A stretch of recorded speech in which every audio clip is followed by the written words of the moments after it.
libros, todo está en los libros, todo, todo, todo está en los libros, todo está en los libros, todo está en los libros, todo, todo, todo está en los...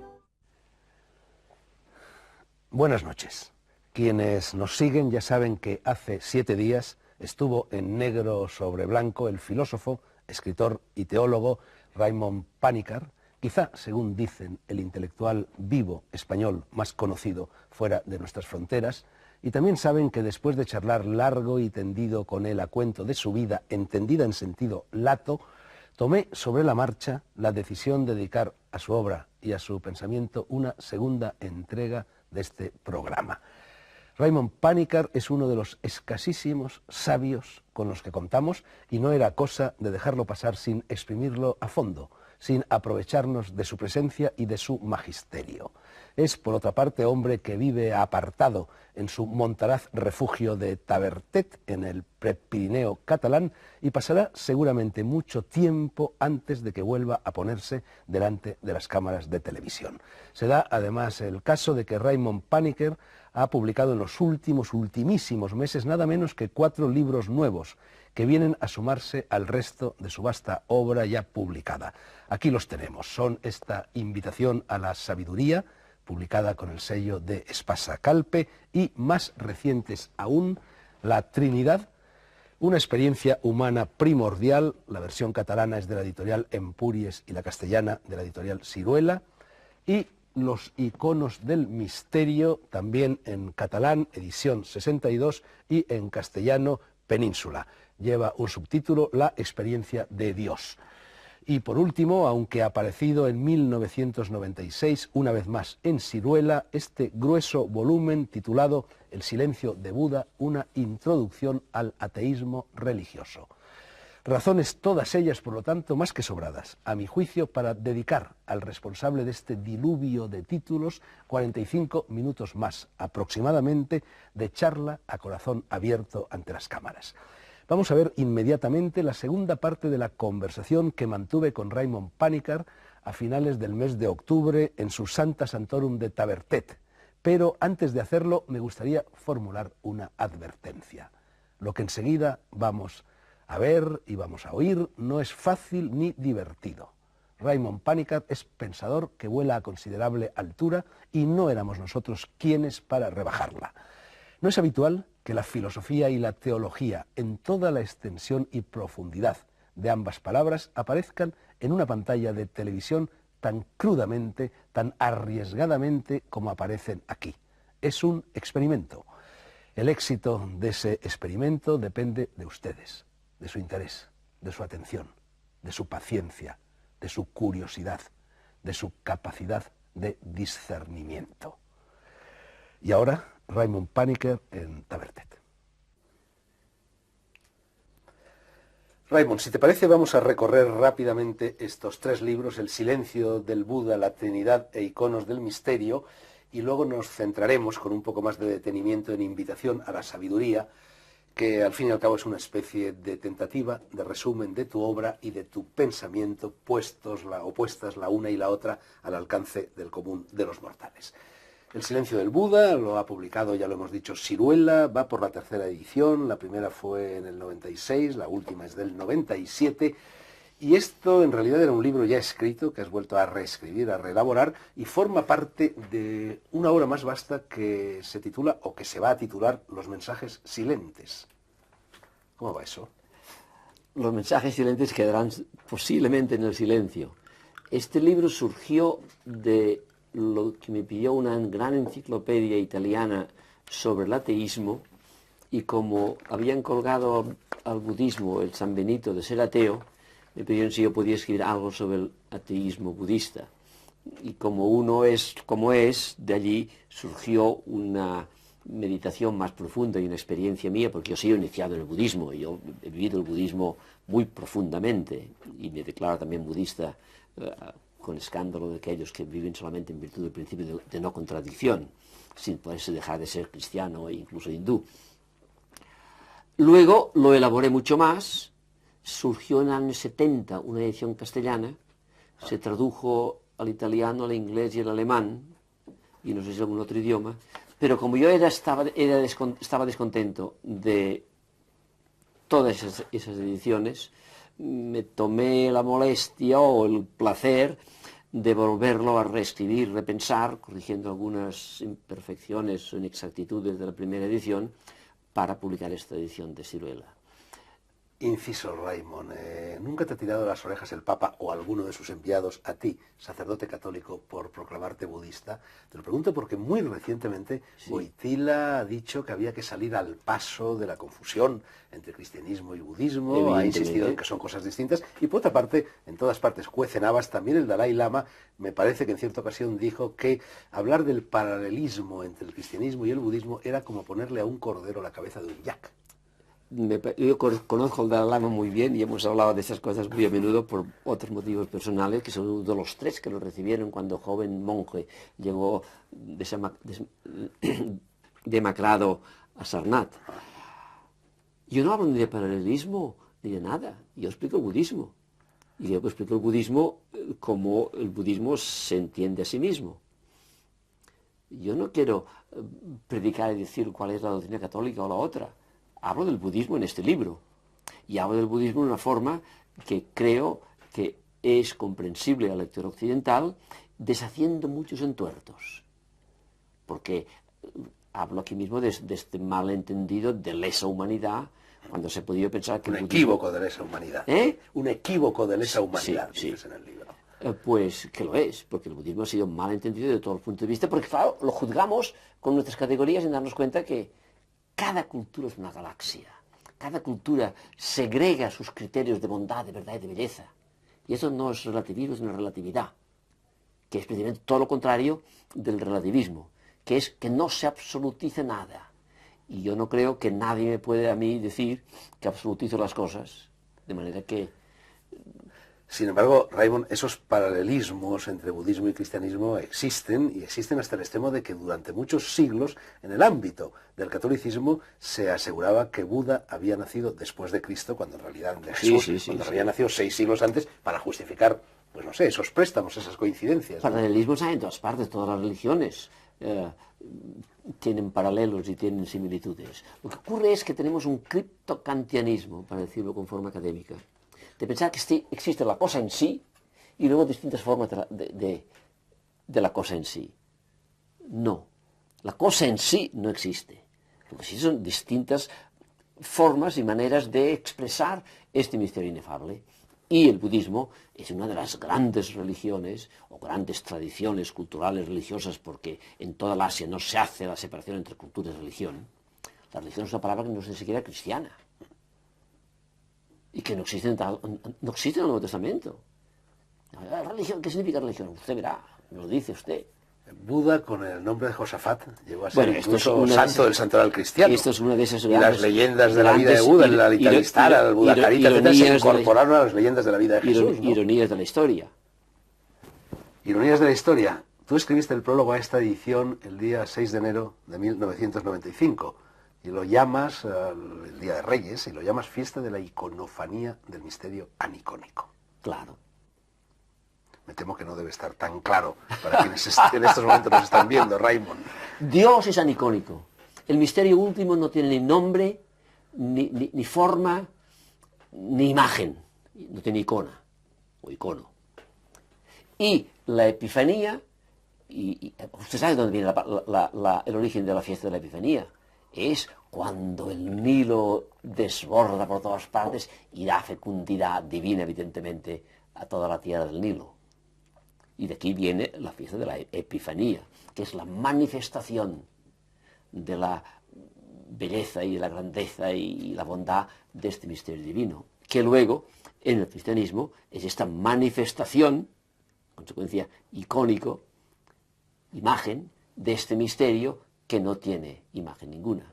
Tú te preguntas en este libro si el monoteísmo es esencial al cristianismo. Lo digo un poco a propósito del Nilo, porque en realidad el monoteísmo viene del Nilo, como casi todo. Como casi todo. Bueno, Moisés muy posiblemente era hebreo. y si no de raza, por lo menos de toda su formación. Bueno, entonces te reitero la pregunta. ¿Es el monoteísmo esencial al cristianismo? No. Y si el cristianismo tiene algo que decir a 3/4 partes del mundo fuera de la pequeña Europa y su colonia Norteamérica, tiene que empezar a creer seriamente en la Trinidad. Y la Trinidad no es monoteísmo. Tampoco es politeísmo. De la Trinidad vamos a hablar enseguida, porque es el título. O sea, el monoteísmo no es esencial al cristianismo. Este libro está dedicado a los que no saben leer ni escribir. Sí. Eso es una crítica a uno de los pilares del discurso de valores dominantes en este momento, que es la educación gratuita, universal y obligatoria. Sí. Lo que pasa es que generalmente no es ni gratuita ni educación. El Mircea Eliade que tú has mencionado hablaba de la educación de la calle y en la calle. Es decir, lo que tenemos hoy día es el dominio absoluto de la cultura escrita. Y las culturas reales han sido siempre culturas orales, incluso en Occidente e incluso ahora. Tú haces mucho más caso de lo que te dice un amigo o te lo dice un compañero que lo que lees en los periódicos o ves en la televisión. Y yo como profesor de universidad hice una vez una encuesta muy científica, cuáles eran las formas de comunicación entre las personas. Y con un margen que supera todos los posibles márgenes de errores estadísticos, vimos que para el caso que hacían las personas no era tanto lo que había leído en la televisión, en los periódicos o leído en un libro, como lo que su amigo o compañero le había dicho a él personalmente. Lee este libro, cómprate esa medicina, haz esos zapatos. El de boca en boca. De boca en boca.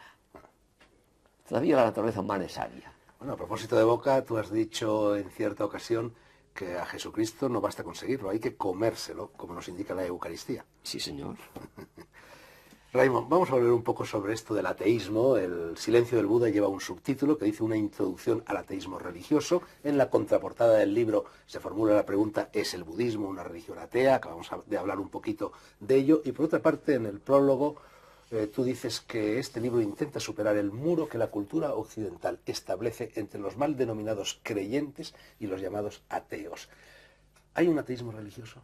Sí. En primer lugar, la distinción entre creyentes y no creyentes es una distinción de poder, un abuso de poder, en el cual incluso los así llamados ateos han caído. Yo soy creyente pero creo en A. Usted como no cree en A, usted cree en B, en la mujer, en el dinero, en la justicia, en lo que usted quiere. Usted cree en otras cosas. Ah, pues usted es no creyente porque no cree en lo que yo creo. ¿Cómo puede llamarle usted no creyente solamente porque el objeto de mi creencia es el criterio para denominarlo a usted no creyente? Es que es una situación de poder en la cual hemos caído. No hay creyentes y no creyentes. Hay creyentes en A y creyentes en B. Y yo puedo decir que A es mejor que B. De eso podemos discutir. Pero usted cree también en muchas cosas.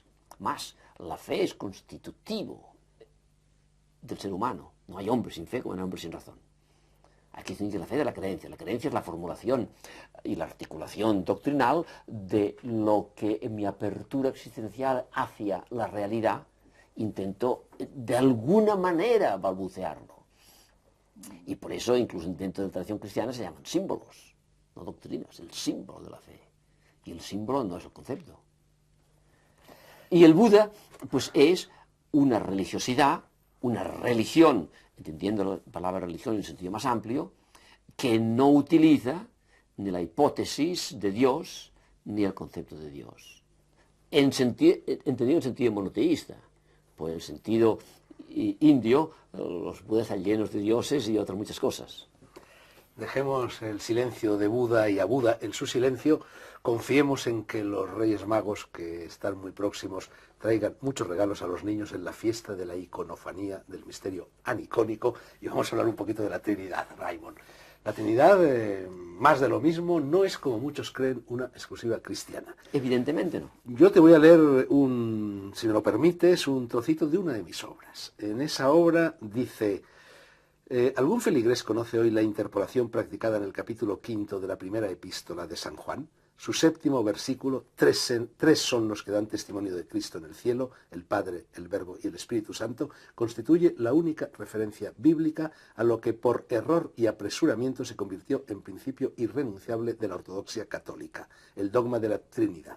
En 1806, aunque Servet ya lo había dicho y murió por ello, pudo comprobarse que la frase no figuraba en ninguno de los manuscritos griegos anteriores al siglo XV. Se trataba de una adenda occidental fechada en el siglo IV y acaso imputable al español prisciliano, que el papado se negó a aceptar como tal, aduciendo la tautológica coartada de que jamás el Espíritu Santo, guía y senescal de la Iglesia, hubiera tolerado la perdurabilidad de un falso concepto en la edición oficial de las Sagradas Escrituras. El 13 de enero de 1897, el índice, con la venia de León XIII, papa que se las daba de intelectual, prohibió poner en duda la autenticidad del versículo. Lo gracioso es que la idea de un dios ternario arrancaba de Hermes Trismegisto y había pasado a todas las religiones iniciáticas, paganas y orientales. Perfecto, esto no te lo discutirá nadie hoy día, y es bien sabido, y en todas las ediciones críticas se habla de este caso, pero esto para mí no me dice nada. En primer lugar, porque el cristianismo no es una religión del libro, es una religión de la palabra. Y por muchos textos que me puedes decir, esto no sirve para nada. ¿El Nuevo Testamento no forma parte de la Biblia? En tu opinión. No. Hasta el siglo XIV, que tú quieres ya fechas, Sagradas Escrituras eran solamente la Biblia hebrea. Y los otros llamaban la Escritura cristiana y los Evangelios. Y esto en uno de mis libros verás la cita del cardenal Ratzinger, entonces con Rahner, donde demuestran con hechos históricos que la concepción cristiana era que la Biblia es la Biblia hebrea y las Sagradas Escrituras cristianas son las Escrituras cristianas y los Evangelios. Yo no creo que tú puedas poner tu fe en estos textos que no son del principiado. Es que es ridículo. Como hemos eliminado la experiencia mística, como hemos eliminado el tercer ojo, como somos todavía bizcos y pensamos que solamente lo que la ciencia nos dice, lo que se toca con las manos, o se puede verificar con procedimiento, que es un ciclo vicioso, porque yo lo tengo que verificar con mis propios medios de conocimiento, es la verdad. Que no ha hecho la experiencia de la resurrección o la experiencia del Cristo vivo, pues será un exégeta muy interesante, pero no se puede llamar un cristiano. Y no se puede pedir que el cristiano, esta fe que salva, sea una fe doctrinal. Suele hablarse siempre de judeocristianismo. ¿Hay en el cristianismo una presencia pagana, una presencia politeísta, una presencia oriental tan importante por lo menos como lo pueda ser la herencia judía? ¿Son los santos el equivalente de los dioses del politeísmo aparente? Se puede, no, es lo que decir. Yo que me dedico un poco a lo que se llama religión comparada, digo que la religión comparada no puede existir.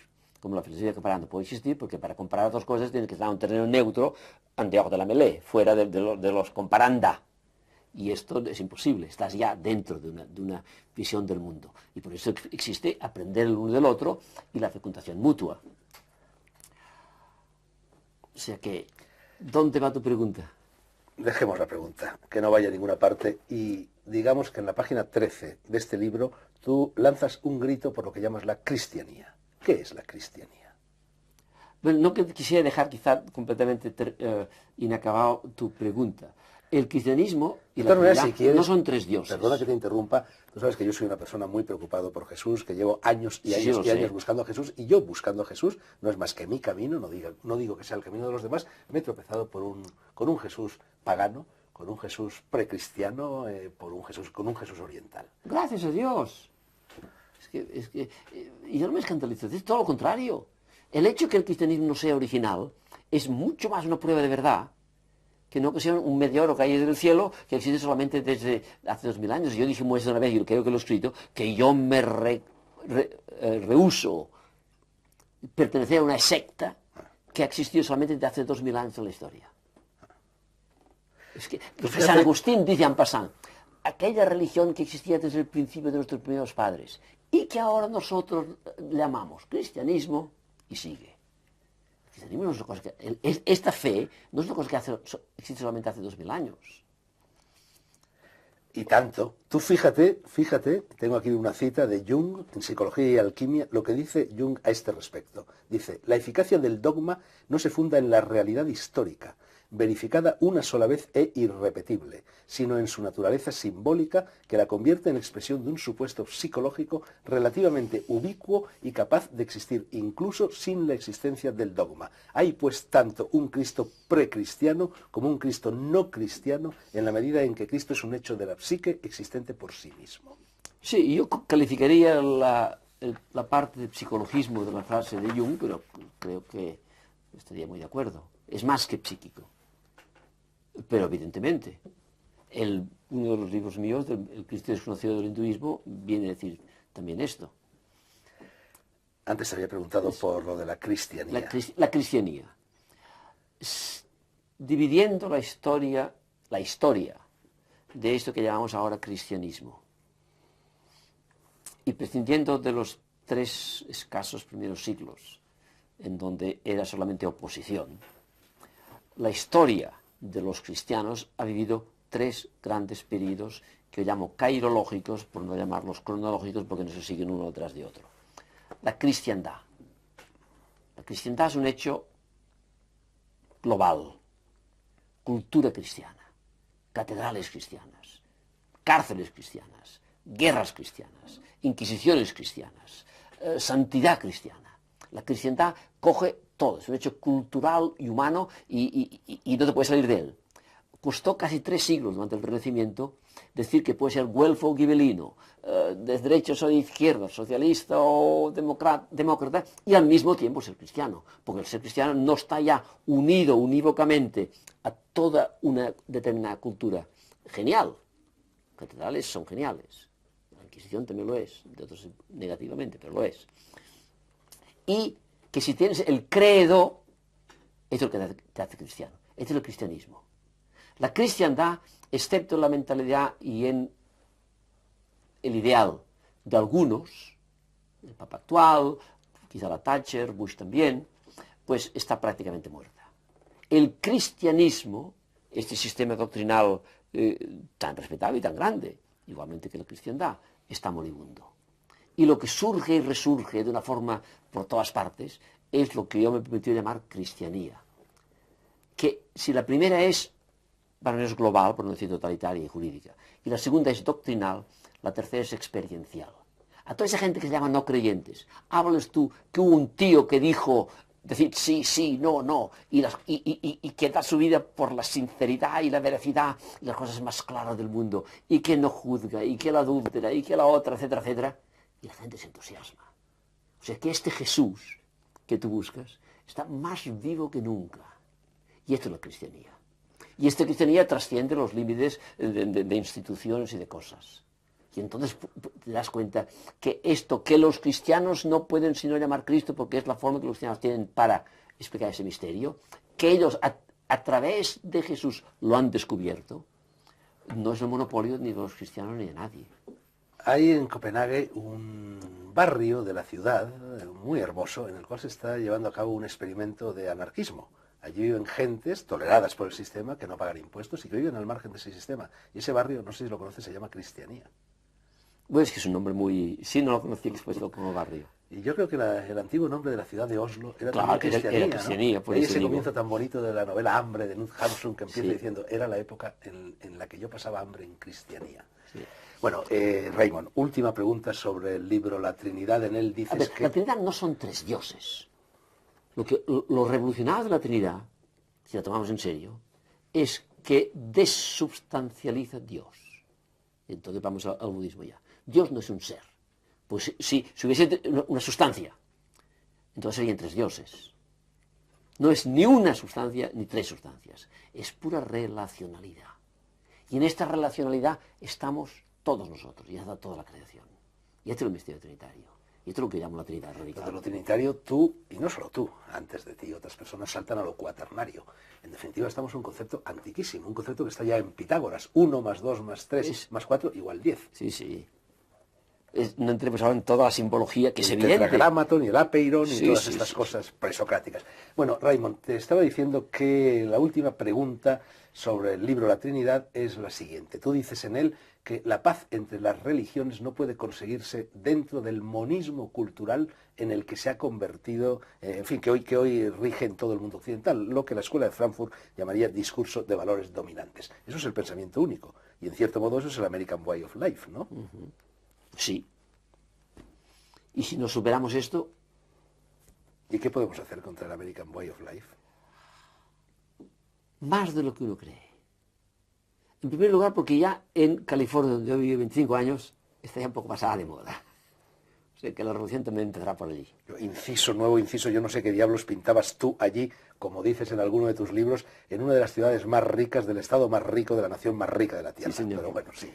Lo contrarrestaba por ir en una de las ciudades más pobres del estado más miserable de una de las naciones más caóticas del mundo. Antípodas, 24 horas de diferencia entre 12 horas de diferencia entre uno y el otro. Sí, el monoteísmo es el pensar único. Y es el pensar racional, porque la razón no puede entender si no hemos reducido todo a una cierta unidad. Como lo hemos reducido todo al logos y hemos eliminado el espíritu, como lo hemos reducido todo a la racionalidad y hemos pensado que el hombre es un animal racional, y es falso. La razón tiene derecho de veto. Esto sí. Yo no defiendo la irracionalidad. Estamos otra vez en la contradicción, racional o sin razón. No. Pero hay algo muy superior y muy distinto, por lo menos, de lo que es la razón. Y esto es el espíritu. Pero tú dices que racionalmente has llegado a la conclusión de que la razón ha conducido a la civilización a un punto sin salida. Esto no he llegado yo, esto he llegado todos. Pero es que la razón puede ser un camino, y es. Pero no te puede ni guiar, ni te descubre todas las dimensiones de lo real. Estas son mis dos afirmaciones. Al poner en tela de juicio el pensamiento único, al poner en tela de juicio el American Way of Life, estás también poniendo en tela de juicio la democracia. Pues sí. Y de la misma manera que el dilema del monoteísmo no es ni el ateísmo ni el triteísmo, el dilema de la democracia no es la dictadura. Esto es peor. Es peor, atención. Pero pensar que la verdad dependa de la cantidad, pensar que el hombre se puede legalizar y justificar a sí mismo. Y voy a poner un ejemplo de un discurso que yo tenía que he renunciado. No digo para estar contigo aquí esta noche, pero a mí me habían dado el honor enorme del mismo 10 de diciembre del 98 hacer el discurso keynote address de la celebración de los 50 años de los derechos humanos. Y fíjate que los derechos humanos no son demócratas. No dependen de la mayoría, no dependen de la votación de unos cuantos, no dependen del consenso de todos, porque hay gente que todavía defiende la tortura. Y no obstante pensamos que en los derechos humanos hay algo que te supera a ti y a mí, y que lo acatamos. Es el rey por la gracia de Dios. Sin rey y sin gracia de Dios, pero es algo del cual tú no eres de decir, a la tortura a mí está bien, soy muy demócrata y el hombre no sirve para nada. No. Y la condenación unánime contra, por ejemplo, las atrocidades del Hitler, Pol Pot o quien sea, no es porque hemos decidido nosotros, we the people, decidimos que esto es malo. No, lo es. Hay un valor superior a todos los valores democráticos. Y la democracia funciona, cuando funciona, precisamente porque hay un trasfondo de otro orden, todavía herederos de la cristiandad. Hay que vivir en otras culturas para darse cuenta de la falta de sostén o de fundamento de una cristiandad, de una democracia que se quiera interpretar en forma filosófica y ontológica, que como modus vivendi y muchas cosas es, como decía Churchill, la técnica menos mala. Esto es evidente. Y que lo que ocurre es que mucha gente tiene miedo a una crítica profunda. Yo he escrito un articulito sobre ello, porque su conciencia todavía parece que sean resabios de dictadura. Esto sería peor. Como yo no tengo estos resabios de miedo de defender ningún tipo de dictadura, puedo criticar positivamente la democracia sin que por esto quererla desbancar con un sistema que ahora sería peor. ¿Tiene sentido una declaración universal de los derechos humanos que no corra paralela a una declaración no menos universal de los deberes humanos? Pues es que es evidente. Y al decir humanos, yo también creo que es una limitación. ¿Y por qué no los animales? ¿Y por qué no las colectividades que no son solamente una suma de individuos? ¿Y por qué no las culturas? ¿Y por qué no los pueblos? Y además, derecho sin deber no tiene ningún sentido. Además, ¿quién lo declara? Es que Las tribus amerindias antes de cortar un árbol le piden perdón. Pero evidentemente. Y los budistas aran un poco la tierra para no dañarla. Sí, sí, sí. Hemos tratado a las otras culturas como primitivas, como subdesarrolladas, y las toleramos como folclore. Y tenemos que empezar a tomar mucho más en serio. Antes has incurrido, no sé si era un lapsus, yo voy a llamarle lapsus, en un lapsus curioso. Has contrapuesto socialismo a democracia. Has dicho, unos son socialistas, otros son demócratas, o algo parecido. Sí. Por otra parte, hay gente que dice que el comunismo es una secta del cristianismo. Es una herejía. Es decir, en Occidente es una herejía cristiana. Perdón, en Occidente es una... ¿Cuál es la palabra? Apóstasa. Es una apostasía del cristianismo. En Oriente es una herejía cristiana. Es muy curioso ver la diferencia. En Oriente se ve como el comunismo es una herejía cristiana. Aquí se vive como una apostasía cristiana. ¿Y lo de socialismo y democracia? Socialismo y democracia depende de lo que entendamos por uno y por otro. Yo creo que no son incompatibles, pero son dos cosas como de izquierdas y se comunican más de lo que parece. Hay corrientes subterráneas donde estas dicotomías y separaciones ya no se pueden por más tiempo sostener. Es que la realidad no es dialéctica. Todo está en los libros. Todo está en los libros. Raymond, Iconos del Misterio, recién aparecido, y subtítulo La experiencia de Dios. Ahí queda eso. ¿Se puede experimentar a Dios? Sí. Comiéndolo, como decías tú, a propósito de Cristo. Por ejemplo. ¿Y de qué otras formas? ¿Tú cómo lo has experimentado? Con la alegría, con el dolor, con lo infinito, en el amor, en el tropezón, en verte a ti con simpatía, en ver una cosa que no entiendo y que me hace sufrir y que me doy cuenta que es tan real como lo que yo pienso que puede ser la realidad. En el descubrimiento de mis límites y de la superación de mis límites. Si a Dios no haces una cosa, un ser, lo estás descubriendo todos los días y en cada momento.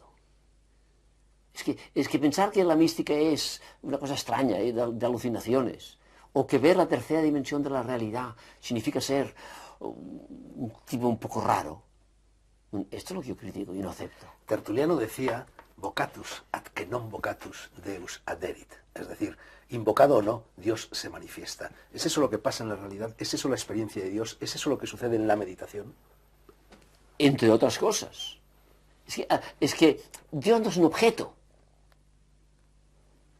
Esto es un ídolo. Y todas las religiones han dicho que no se puede hacer de Dios un objeto. Experiencia de Dios, como si fuera de una cosa. Experiencia del vecino. No. Debería ser una cuestión íntimo meo, lo más íntimo de mí mismo.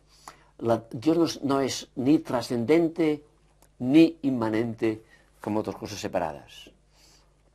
Y la trascendencia de la inmanencia de la trascendencia, si tú quieres jugando con las palabras. Pero Dios, en el contexto de la historia, no así en el contexto del illud tempus, del érase una vez, Sí. del tiempo sagrado, de la edad de oro, nos llega siempre esa experiencia mediatizada por alguna creencia religiosa. Porque no podemos dejar de ser seres racionales que intentan articularlo de la forma más convincente o más racional. Pero la fe no es la creencia. Todo hombre tiene fe y las creencias son múltiples y muy variadas y contradictorias entre ellas. Pero es que yo no me identifico con mis creencias. Usted es algo más que un sistema doctrinal. Y tu dignidad humana depende de lo que tú crees, en el sentido de creencia. Es intrínseca a ti. Esto es la fe. Y Dios es uno de los iconos del misterio, y aquí intento describir esta experiencia posible del misterio divino. He leído, Raymond, en una entrevista que te ha hecho alguien en alguna parte, te preguntabas si creías en Dios y tú contestabas, no sé si lo dijiste tú o lo dice el periodista, contestabas, no, ¿en qué Dios? Claro. Cuando se objetiviza la pregunta, convirtiendo a Dios en una especie de objeto de creencia, no solamente lo destruyes y lo eliminas, sino que cometes una blasfemia. La fe no tiene objeto. Es apertura existencial al infinito y que no se deja de limitar bajo ningún aspecto. Y por eso hay una diferencia fundamental entre creencia y fe. Y incluso los latinos hacían la división de credere deum, credere in deo, credere in deum. Inventaron el credere in deum en acusativo para indicar que este deum en el cual tú crees no es el Dios que te ha revelado ni el Dios que existe. Es el misterio, es la apertura existencial del hombre frente a algo que le trasciende y que se da cuenta que lo trasciende porque está también dentro de él, porque es inmanente. Hemos perdido el sentido del misterio y el sentido de la realidad. Y nos convertimos en máquinas y en ordenadores que saben hacer deducciones e inducciones muy sofisticadas, pero nada más. ¿Creer o conocer? Apuntaron la pregunta con una cita de Ken Wilber, gran filósofo de la psicología transpersonal, sí. En un libro espléndido que se llama Gracia y Coraje, que ha publicado la editorial Gaia en España. La cita dice: lo espiritual tiene que ver con la experiencia real, no con creencias, con Dios como fundamento del ser y no con ninguna figura paternal y cósmica, con el despertar de nuestra verdadera identidad, no con la oración que ruega por el pequeño yo, con el disciplinar de la conciencia y no con moralinas ni sermoncillos sobre el alcohol, el tabaco y el sexo, con el espíritu que anida en el corazón de cada ser humano y no con lo que sucede en tal o cual iglesia en particular. Supongo que estás de acuerdo. Yo sería más radical, en el sentido que estoy de acuerdo con todas sus negaciones, pero incluiría también sus afirmaciones en negaciones. Bueno, es decir, el no, de acuerdo, neti, pero a pesar de él hace unas cuantas afirmaciones que tienen mi simpatía, porque visto dentro de su contexto, yo puedo aceptar todo lo que sea, pero sería más radical. De ahí que el silencio sea esencial, también en la fe. Y de ahí que San Ireneo ya, te gustan las citas, habla de que del silencio salió la palabra. Y al principio no había la palabra, no había logos. Al principio había el principio que era silencio, del cual surgió la palabra. En consecuencia, cualquier determinación, calificación, adjetivo de esto que hemos convenido llamar Dios, pues ni le atañe ni le toca. Por la brecha de ese cajón desastre que se llama Nueva Era, se ha puesto de moda en todo el mundo lo del esoterismo. Te voy a leer también algo... Esoterismo. Te voy a leer algo que a este respecto dice también Ken Wilber en la misma obra. Dice: la religión exotérica o externa es una religión mítica, una religión terriblemente concreta y literal, que cree, por ejemplo, que Moisés separó las aguas del Mar Rojo, que Cristo nació de una virgen, que el mundo se creó en 6 días, que una vez llovió literalmente maná del cielo, etc.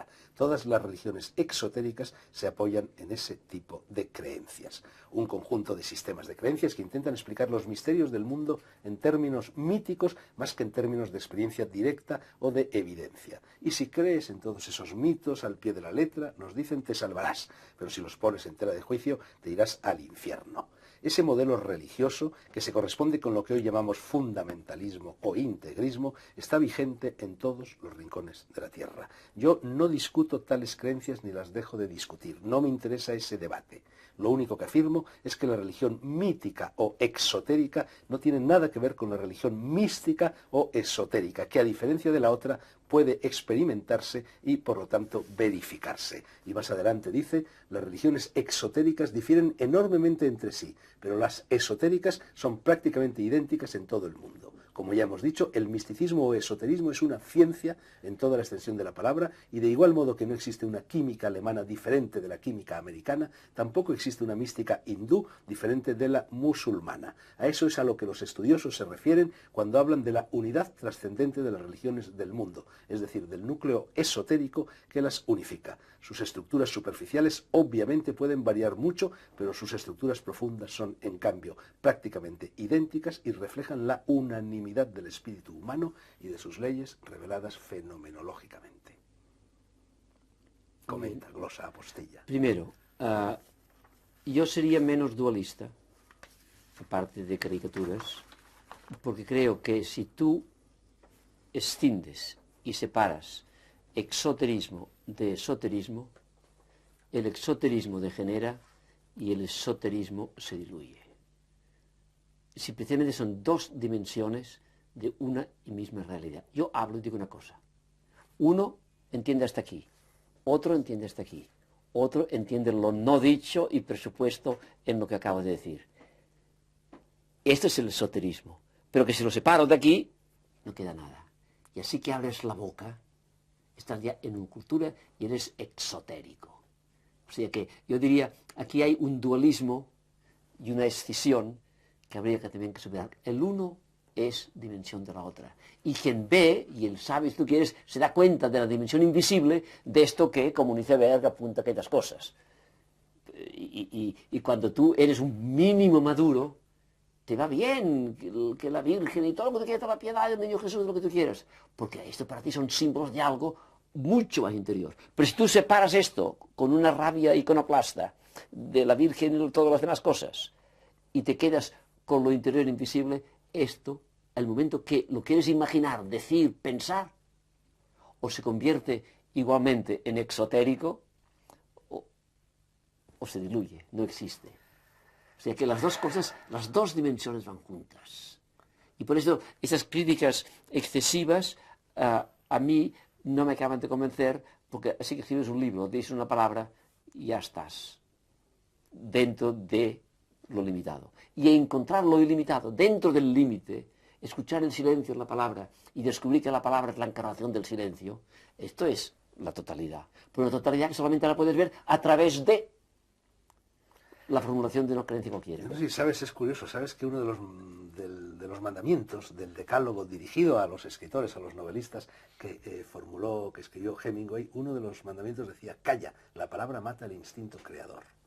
Pues bueno, muy bien. Vamos ya con tu invitación a la sabiduría. ¿Es este libro, una especie de testamento, de última palabra, de última voluntad? No. Yo pienso que he escrito tantos libros como tú has dicho, pero en todos digo la misma cosa. Que es, como decía antes, indicible, que no se puede exprimir. Y lo vas vistiendo de formas distintas. El tema de la sabiduría, evidentemente, es central en la vida humana. Esto sí. Pero no lo diría ni como testamento, ni como el mejor libro que he escrito. Raymond, este libro, bueno, forma parte... Es una invitación. Forma parte de un género literario hoy en desuso, o mejor dicho, hoy degradado por las modas. Me refiero al género literario que cabría definir como arte de vivir. Hoy Sí. Los mercados, los escaparates están llenos de libros de autoayuda, que son de una superficialidad aplastante, pero en otros tiempos, pues escritores como André Maurois o como Lin Yutang son los dos autores que en estos momentos se me vienen a las mentes, concretamente escribieron algo parecido a esto, un arte de vivir. Es decir, enseñar a los lectores a vivir, mettre à vivre, como dicen los franceses, o pensamiento vivido, como tú has dicho, referido a tu pensamiento, a tu obra. ¿Es eso lo que pretendes, enseñar a vivir a la gente? Bueno, yo no pretendo enseñar nada.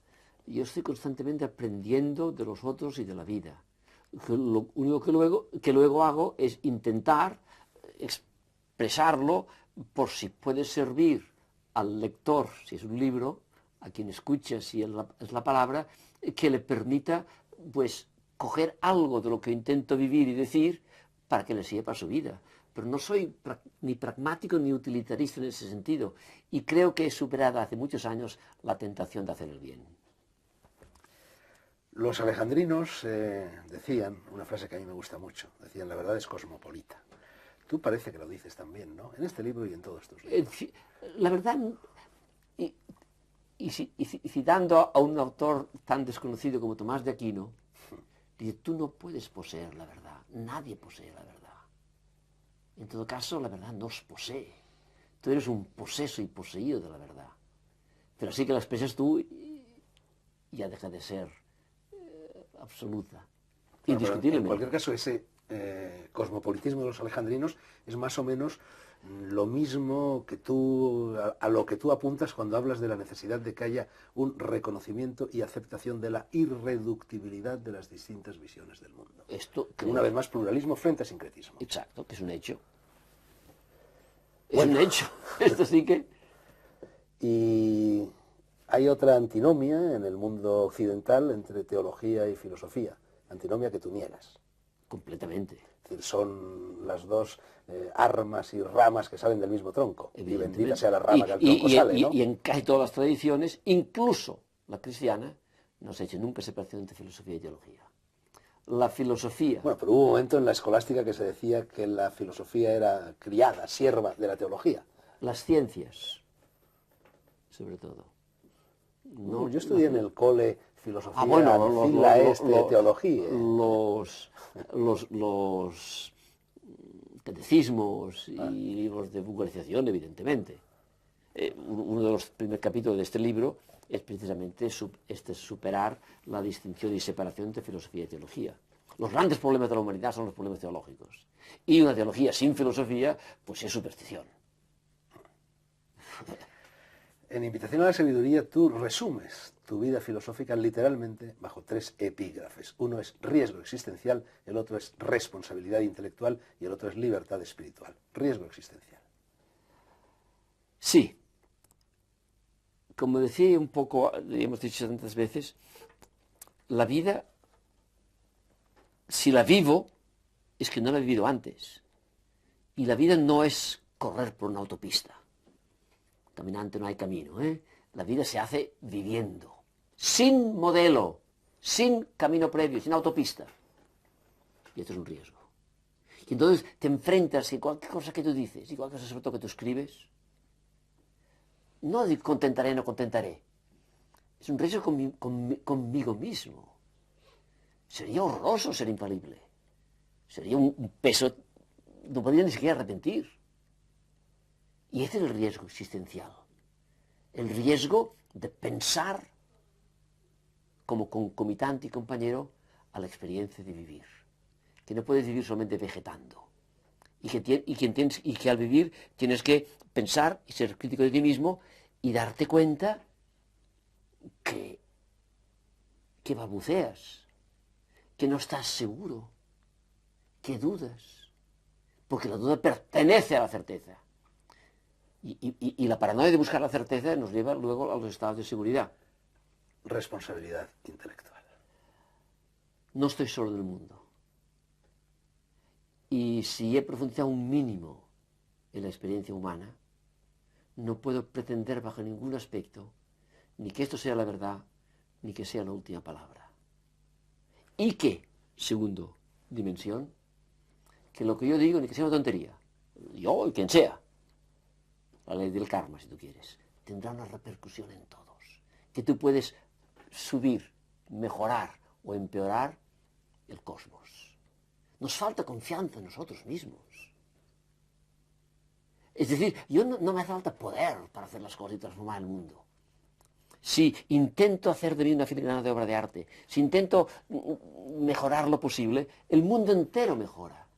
Y entonces tienes la enorme responsabilidad de tu granito de arena o de lo que sea, de hacer algo que valga la pena contigo, porque ni estás solo, ni eres solo responsable de que cada palo aguante su astilla, o su astilla su palo. Tercera pata de tu vida filosófica, libertad espiritual. Yo una vez me topé, tú también seguro, con una frase de Buda, estaba escrita en un templo, que decía, cada cosa en el mundo tiene su aroma. El aroma del océano, por ejemplo, es el de la sal. También la doctrina que yo predico tiene su aroma y ese aroma se llama liberación. La palabra salvación es la misma palabra que libertad y liberación.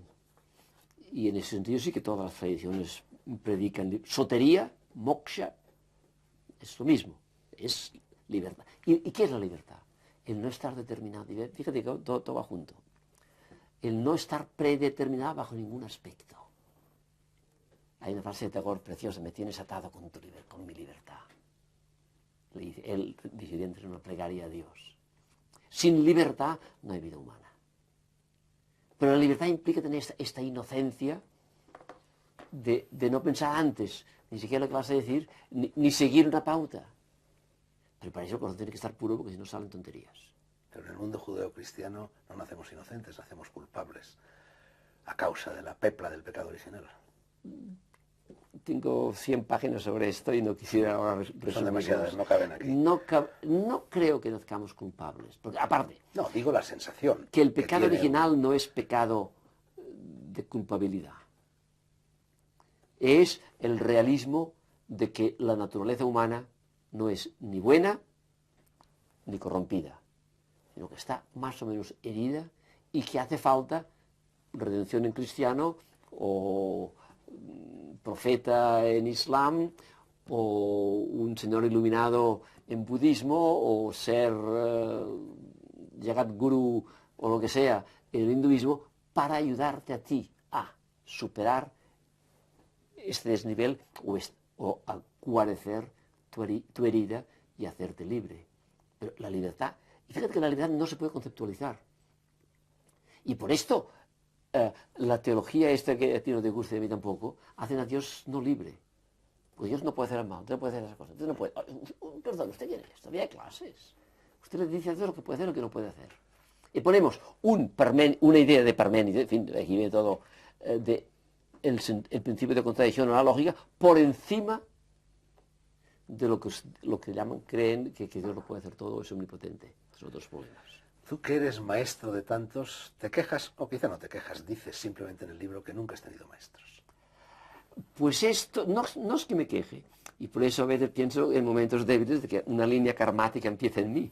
He tenido muchos profesores, mucha gente que yo admiro y he aprendido de todos. Pero aquello de decir un gurú o un maestro, si me acosas, dentro de un contexto, te diría que sí, que Cristo lo ha sido. Pero solo claro, Cristo, no Buda. Solo Cristo, digo, no Buda, no Lao Tzu, no... Estos han sido grandes maestros, pero haría quizás diferencias, no separaciones. Porque claro, la cuestión no es las doctrinas de Buda, Lao Tzu o quien sea. El maestro te llega más dentro. Es tu Ishtadevata, es que nos faltan aquí conceptos. Es aquel símbolo que te hace vivir y que te abre a todos los demás símbolos, incluso. El criterio y el fruto de la sabiduría, dices, es la felicidad. Sí, señor, es la alegría. Que hemos olvidado que el séptimo pecado capital de los catecismos que tú citas es la tristeza, que por una ironía del lenguaje se tradujo como pereza. Estar triste es la blasfemia existencial, decir está mal. Evidentemente. También dices, abundando en ello, que la finalidad de la naturaleza humana es la bienaventuranza y que si no la alcanzamos es que no vamos por buen camino.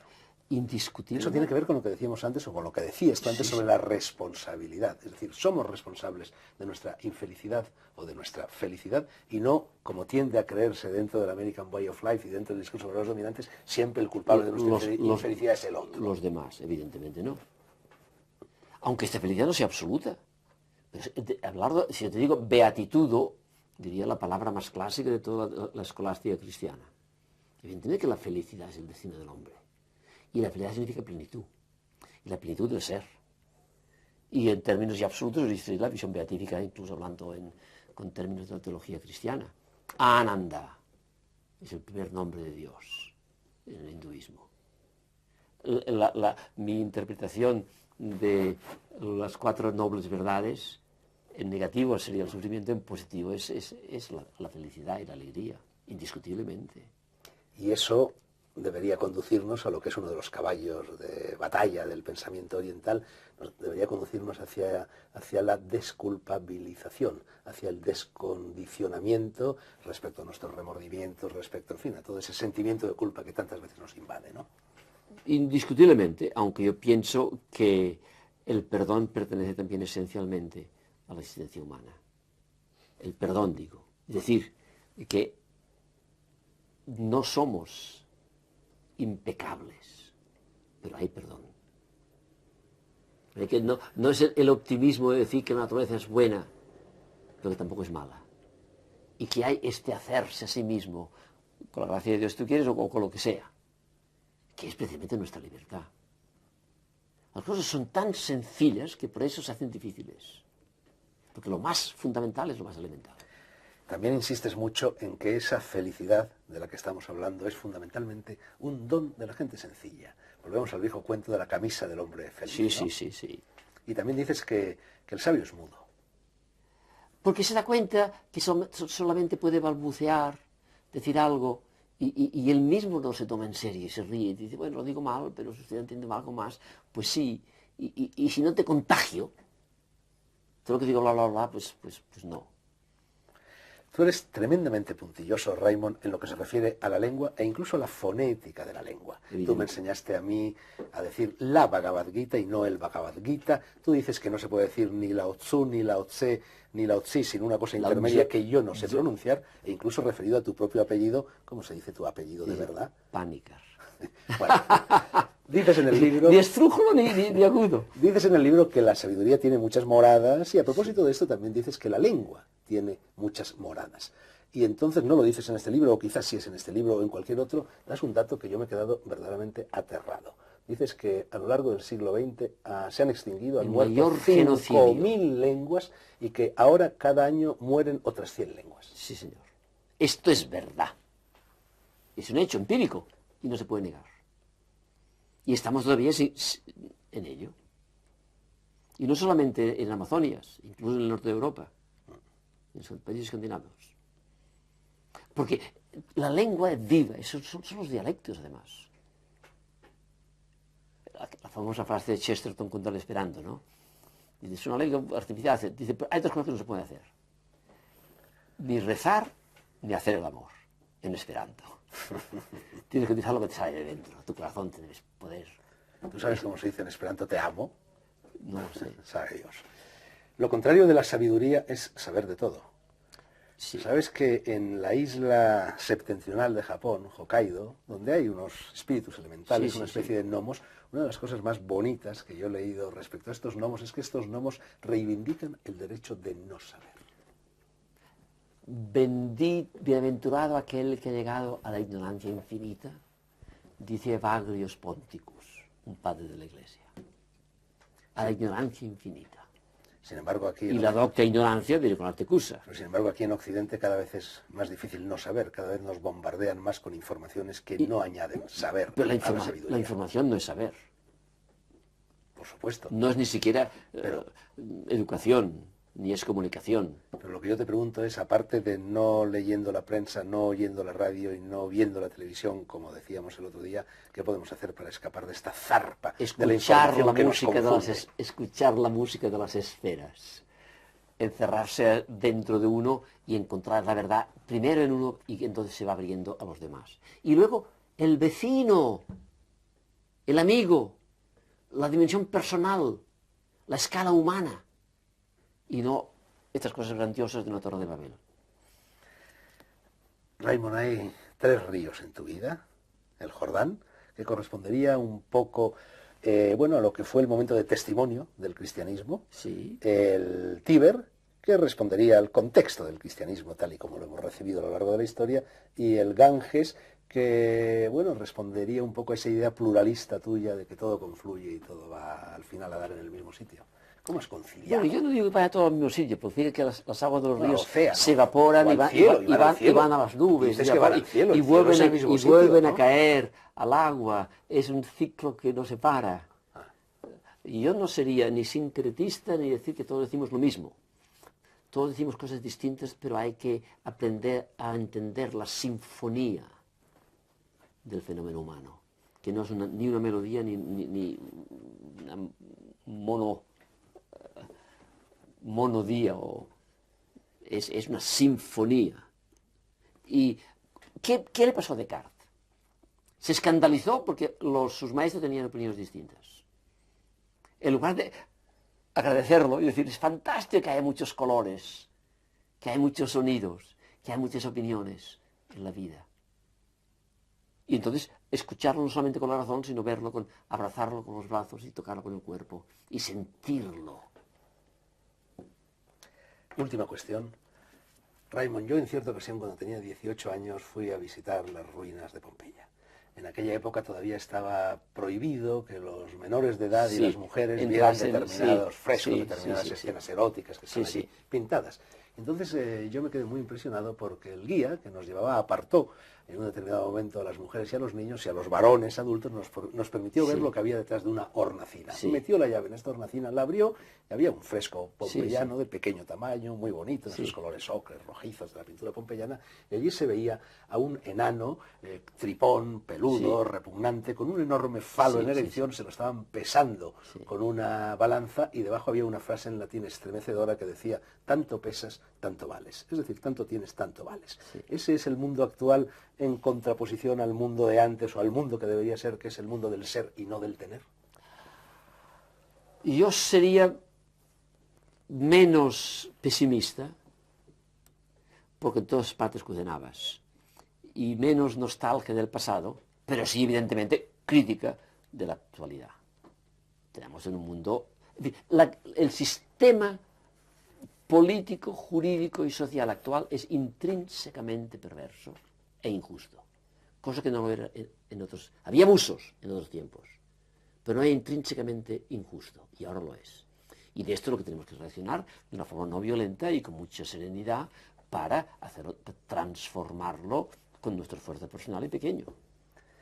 Y última pregunta, esta vez de verdad, y se la formulo al sacerdote cristiano, al bonzo budista, al lama también budista, al hierofante, las etiquetas lo que no sea. me tocan, Bueno, dejemos las etiquetas. En fin. La pregunta es la misma que formulaba tu amigo Heidegger al comienzo de un opúsculo que es la metafísica. Tampoco inventó él la pregunta, pero en fin, esa es una pregunta crucial, y la pregunta decía: ¿por qué el ser y no más bien la nada?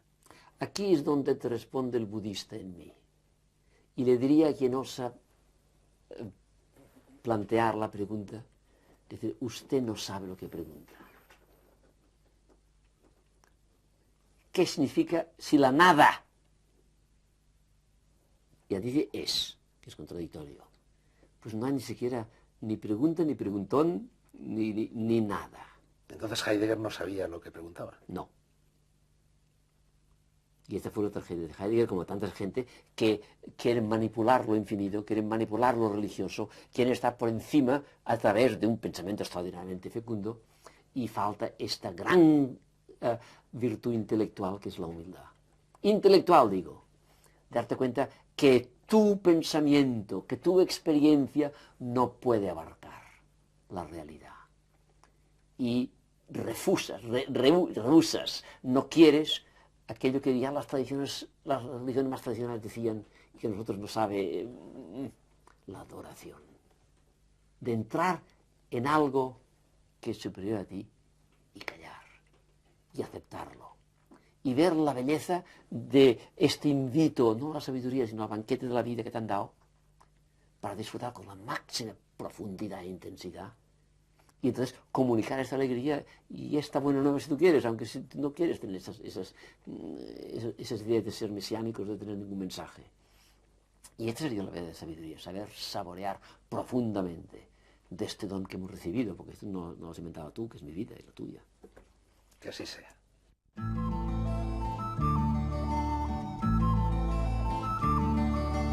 Todo está en los libros, todo está en los libros. Todo, todo, todo está en los libros, todo está en los libros.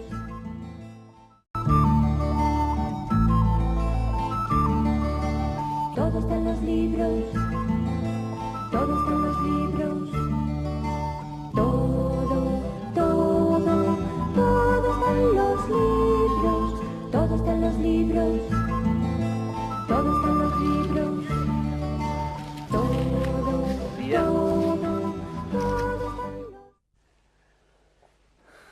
Buenas noches. Quienes nos siguen ya saben que hace 7 días estuvo en negro sobre blanco el filósofo, escritor y teólogo Raimon Panikkar, quizá, según dicen, el intelectual vivo español más conocido fuera de nuestras fronteras, y también saben que después de charlar largo y tendido con él a cuento de su vida, entendida en sentido lato, tomé sobre la marcha la decisión de dedicar a su obra y a su pensamiento una segunda entrega de este programa. Raimon Panikkar es uno de los escasísimos sabios con los que contamos, y no era cosa de dejarlo pasar sin exprimirlo a fondo, sin aprovecharnos de su presencia y de su magisterio. Es, por otra parte, hombre que vive apartado en su montaraz refugio de Tavertet, en el Prepirineo catalán, y pasará seguramente mucho tiempo antes de que vuelva a ponerse delante de las cámaras de televisión. Se da, además, el caso de que Raymond Panikkar ha publicado en los ultimísimos meses nada menos que 4 libros nuevos, que vienen a sumarse al resto de su vasta obra ya publicada.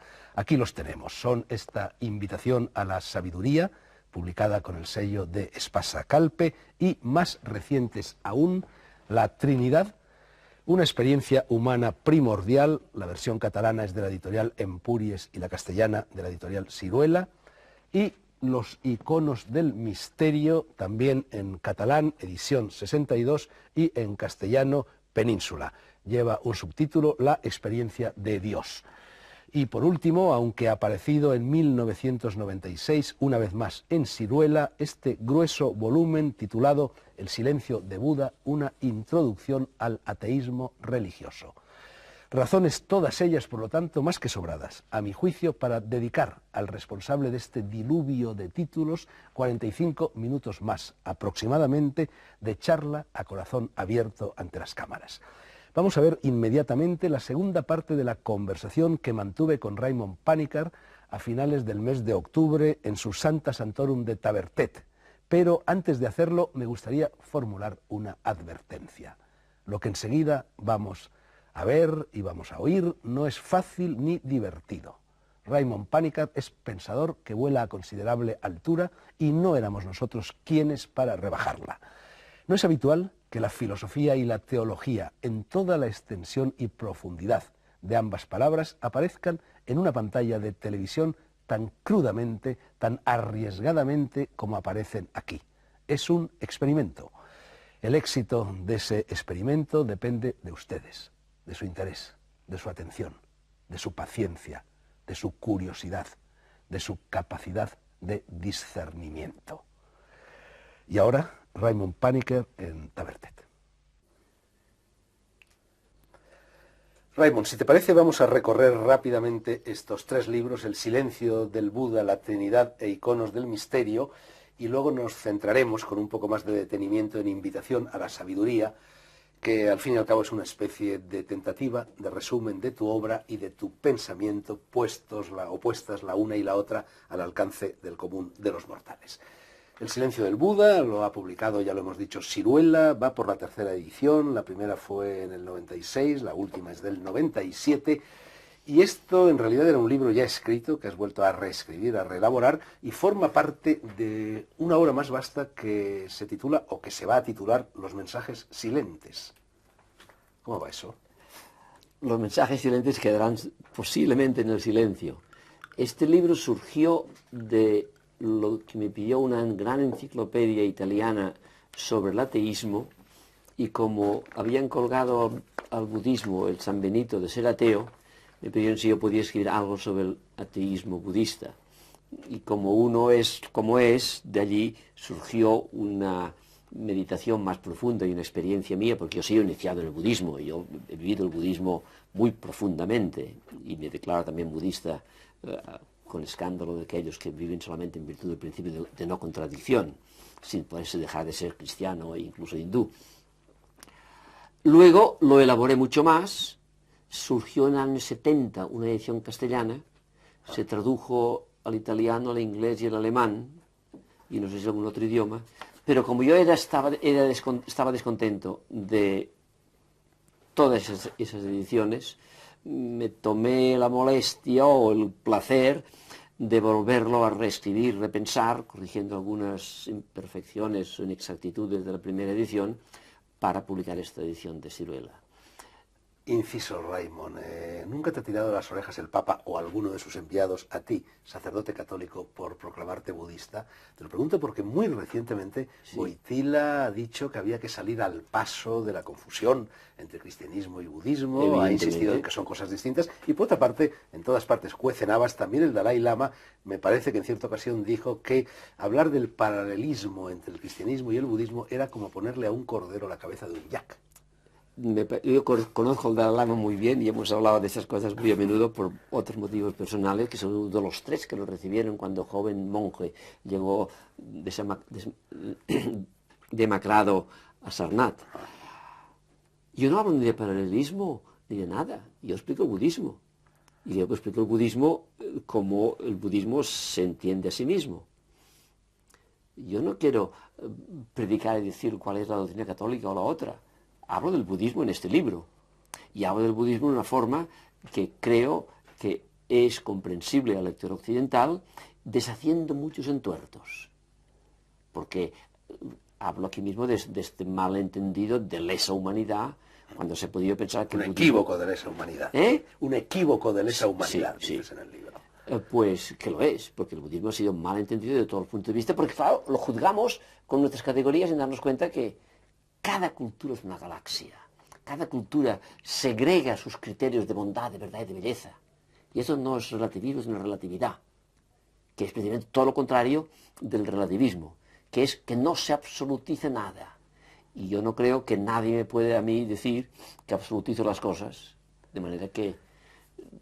Sin embargo, Raimon, esos paralelismos entre budismo y cristianismo existen, y existen hasta el extremo de que durante muchos siglos, en el ámbito del catolicismo, se aseguraba que Buda había nacido después de Cristo, cuando en realidad de Jesús, cuando había nacido 6 siglos antes, para justificar, pues no sé, esos préstamos, esas coincidencias. Paralelismos hay en todas partes, todas las religiones tienen paralelos y tienen similitudes. Lo que ocurre es que tenemos un criptokantianismo, para decirlo con forma académica, de pensar que existe la cosa en sí y luego distintas formas de la cosa en sí. No, la cosa en sí no existe. Lo que sí son distintas formas y maneras de expresar este misterio inefable. Y el budismo es una de las grandes religiones o grandes tradiciones culturales religiosas, porque en toda la Asia no se hace la separación entre cultura y religión. La religión es una palabra que no es ni siquiera cristiana. Y que no existe en el Nuevo Testamento. ¿La religión? ¿Qué significa religión? Usted verá, me lo dice usted. Buda, con el nombre de Josafat, llegó a ser incluso santo del santoral cristiano. Esto es una de esas y las leyendas de la vida de Buda, el Lalitaristara, el Buda Carita, etcétera, se incorporaron a las leyendas de la vida de Jesús, ¿no? Ironías de la historia.